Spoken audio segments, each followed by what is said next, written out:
क्या आपके साथ भी ऐसा होता है? पढ़ने तो बैठते हो पर 15 मिनट इसी में निकल जाते हैं कि सीडीपी पढ़ूं या ईवीएस, यूट्यूब से देखूं या नोट से। ये लेजीनेस नहीं है, ये है डिसीजन ओवरलोड। आपका ब्रेन चॉइसेस की भीड़ में फंस गया है। सिंपल भाषा में, जब हमारे पास ज़्यादा ऑप्शंस होते हैं तो हमारी डिसाइडिंग पावर कम हो जाती है। एक साइकोलॉजिकल रिसर्च के अनुसार ज़्यादा चॉइसेस हमें पैरालाइज कर देती है, जिसे पैराडॉक्स ऑफ चॉइस या डिसीजन ओवरलोड कहा जाता है। डिसीजन ओवरलोड का सिंपल मतलब है जब आपका ब्रेन एक दिन में ज़रूरत से ज़्यादा डिसीजंस लेता है। सुबह को डिसाइड करो क्या पढ़ूं, दोपहर को डिसाइड करो कौन सा सब्जेक्ट, और शाम को डिसाइड करो कौन सी स्ट्रैटेजी सही है। तो रात तक आपका ब्रेन बोलता है बस अब और नहीं। आपकी एनर्जी पढ़ाई में नहीं जा रही, एनर्जी प्लानिंग में ख़त्म हो रही है।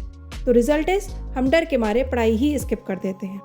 एग्जाम एस्पिरेंट्स के लिए ओवरलोड दो तरह से होता है। पहला सिलेबस ओवरलोड, दूसरा सोर्स ओवरलोड। प्रॉब्लम पढ़ाई की नहीं है, प्रॉब्लम हर दिन नया प्लान बनाने की है।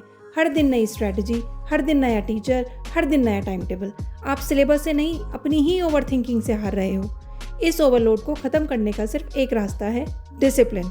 और डिसिप्लिन का मतलब रूल्स नहीं है, डिसिप्लिन का मतलब है प्री डिसाइडेड लाइफ, जहां आप रोज़ सुबह उठकर डिसाइड नहीं करते बल्कि जो पहले से ही डिसाइडेड है उसे फॉलो करते हो। ओवरलोड से बचने के लिए बनाइए अपना 2-वे selection shield.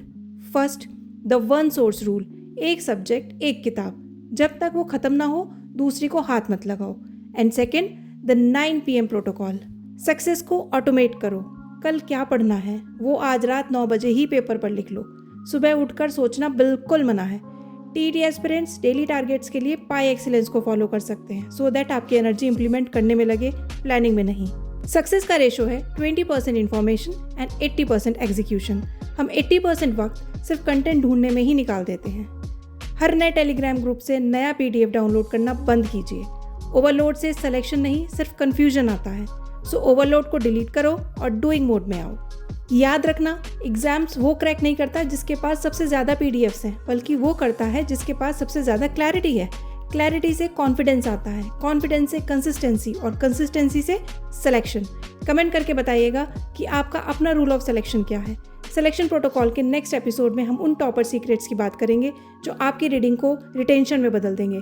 Read less, remember मोर। रेडी रहना, क्योंकि यहाँ हम मोटिवेशन नहीं, सिलेक्शन प्रोटोकॉल फॉलो करते हैं।